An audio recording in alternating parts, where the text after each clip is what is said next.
धन, दौलत, आराम और परिवार यानी कि एक तरह से देखा जाए तो कुल मिलाकर ज़िंदगी के सारे सुख। अगर किसी की ज़िंदगी में ये सब कुछ है तो भला इससे अच्छी ज़िंदगी और किसकी हो सकती है।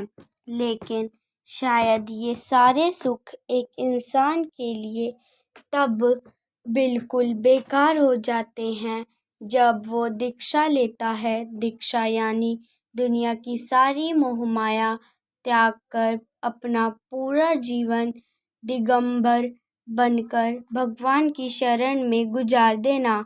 हालांकि आपने अक्सर कहीं ना कहीं ये ज़रूर सुना होगा कि किसी करोड़पति ने अपनी सारी संपत्ति को दान करके संन्यास ले लिया, या फिर किसी 14 या 15 साल के बच्चे ने अपनी पढ़ाई, दोस्त, सब कुछ छोड़कर सन्यासी का जीवन ग्रहण कर लिया। और तो और आपने अक्सर ऐसे उदाहरण जैन समुदाय में ही सुने होंगे। लेकिन क्या कभी खाली बैठे आपने ये सोचा है कि ऐसा क्या खास है जैन समुदाय की इस दीक्षा में कि जिसके चलते दुनिया की कोई माया या फिर किसी भी सुख का संबंधन दीक्षा लेने वाले किसी इंसान को बांध नहीं पाता। ये तो जाहिर है कि जैन समुदाय भारत समेत पूरी दुनिया में अल्पसंख्यकों की सूची में गिना जाता है। लेकिन इसके बावजूद भी दुनिया के सबसे ज़्यादा अमीर लोग आपको जैन समुदायों के ही मिलेंगे। एक जानकारी के अनुसार जैन धर्म बेल्जियम की सबसे अमीर कम्युनिटी माना जाता है।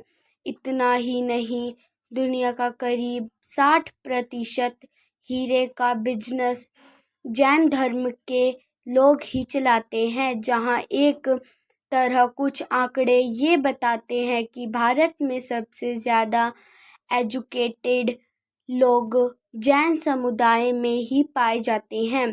तो वहीं दूसरी तरफ कई आंकड़ों के अनुसार सबसे ज़्यादा सन्यासी, युवा और बच्चे भी इसी समुदाय के होते हैं।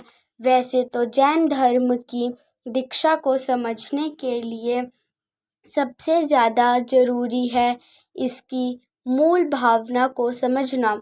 और इसको समझने के लिए सबसे पहले हम आपको बताते हैं कि आखिर क्या है जैन धर्म का मतलब। दरअसल जैन वो होते हैं जो जिन के अनुयायी हो, और जिन शब्द का अर्थ होता है जिन्होंने अपने मन, वाणी और अपनी काया को जीत लिया हो, उन्हें कहा जाता है जिन।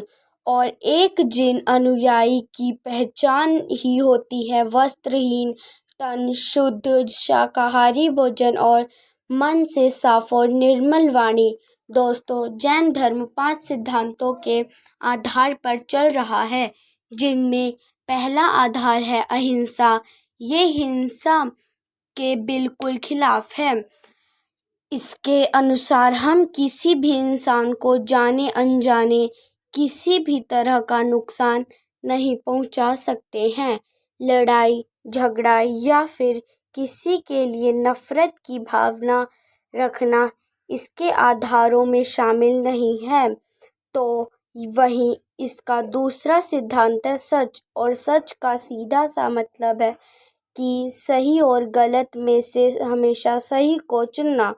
तो वही तीसरा सिद्धांत है अचौर्य, यानी कि अपने शरीर और मन को मैं ना मानना। हालांकि इसका चौथा सिद्धांत ब्रह्मचर्य की राह पर चलना सिखाता है। साथ ही ये सिद्धांत ऊपर बताए तीनों सिद्धांतों यानी कि अहिंसा, सत्य और अचौर्य से मिलकर बना है। अब बारी आती है पांचवें और आखिरी सिद्धांत की, जिसका सीधा सा मतलब है किसी भी वस्तु, व्यक्ति या फिर विचार का संचय ना करना।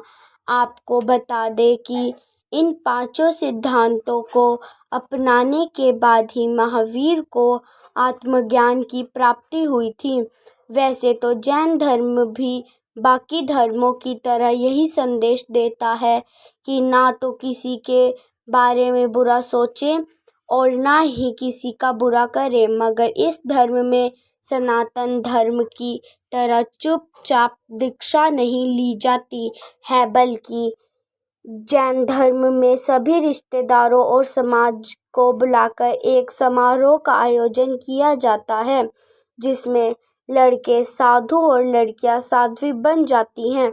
ये समारोह बिल्कुल शादी के समारोह जैसा ही होता है, जहाँ पर दीक्षा लेने वाला लड़का हो या लड़की, दोनों को हल्दी और मेहंदी लगाई जाती है और फिर शादी की तरह ही पूरा मंडप सजाया जाता है। लड़कियों को दुल्हन की तरह तो लड़कों को नए और सबसे अच्छे कपड़े पहनाकर तैयार किया जाता है।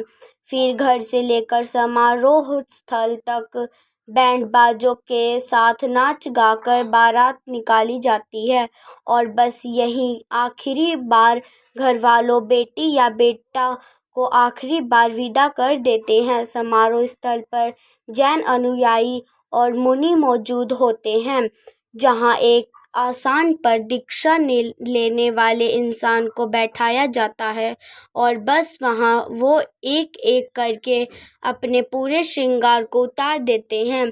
जहां एक तरफ इस परंपरा के चलते पुरुष वस्त्र त्याग देते हैं, तो वहीं महिलाएं हाथ की बुनी हुई सफ़ेद सूती साड़ी लपेट लेती हैं, जिसके बाद गुरुओं से दीक्षा ली जाती है और फिर अपने घर परिवार को कभी मुड़कर नहीं देखा जाता। हालांकि इसी दीक्षा का सबसे मुश्किल और ज़रूरी पड़ाव केशलोचन होता है। केशलोचन यानी कि बिना किसी कैंची या रेज़र की मदद से खुद अपने सिर के बालों को नोचकर उखाड़ देना, और ये पूरी प्रक्रिया सबसे ज़्यादा दर्द देने वाली होती है। इतना ही नहीं, कई बार तो सिर में जख्म तक हो जाते हैं, लेकिन इसके बावजूद भी बाल उखाड़ने का क्रम जारी रखता है और दीक्षा के बाद सभी मुनि और साध्वी साल में 2 बार केशलोचन करते हैं और 2 तो पुरुष अपनी दाढ़ी मूंछों के बाल भी इसी तरह उखाड़कर निकाल देते हैं। केशलोचन के पहले साधु साध्वी शरीर को राख से रगड़ते हैं, फिर गुच्छों में शरीर के बालों का लोचन करते हैं। लेकिन रुकिए, क्योंकि यहाँ कहानी खत्म नहीं होती, बल्कि दीक्षा ग्रहण करने के बाद तो शुरुआत होती है असली चुनौतियों की। जैन धर्म में दीक्षा लेने के बाद कई तरह के ठोस नियमों को पालन करना पड़ता है, जैसे कि सूरज ढलने के बाद जैन साधु या साध्वी खाना तो दूर, पानी की एक बूंद तक मुंह में नहीं ले सकते हैं। साथ ही सूरज उगने के करीब 48 मिनट बाद ही पानी पिया जाता है, क्योंकि ना तो इन्हें खाना बनाने की इजाज़त होती है और ना ही कोई इनके लिए आश्रम में खाना बनाता है।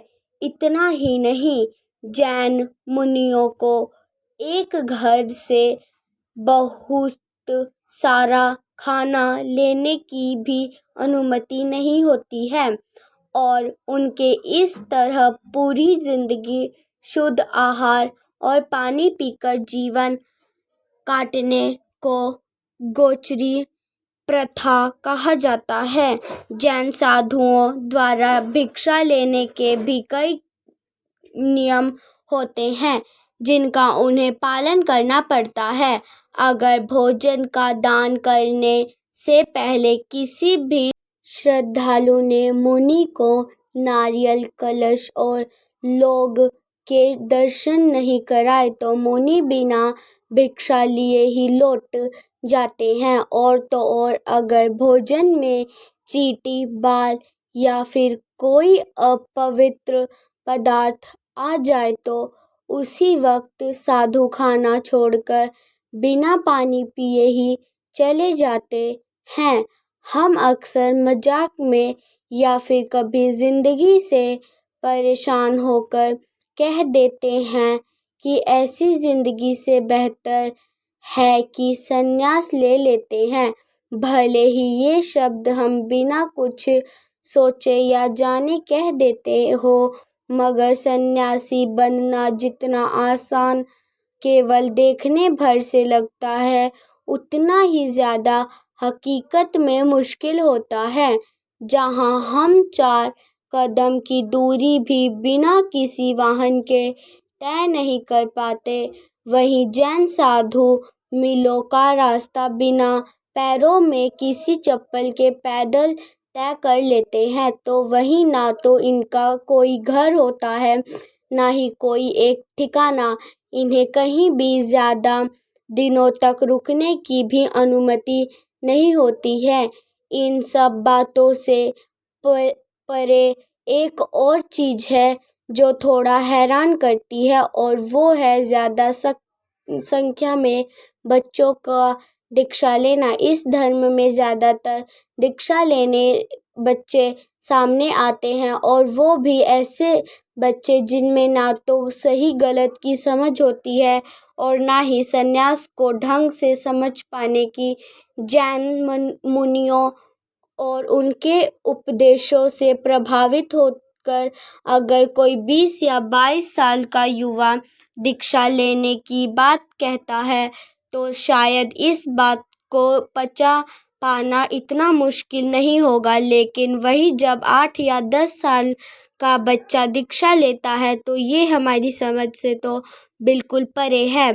हालांकि कई बार जैन धर्म में बच्चों के दीक्षा ग्रहण करने पर विवाद हो चुका है।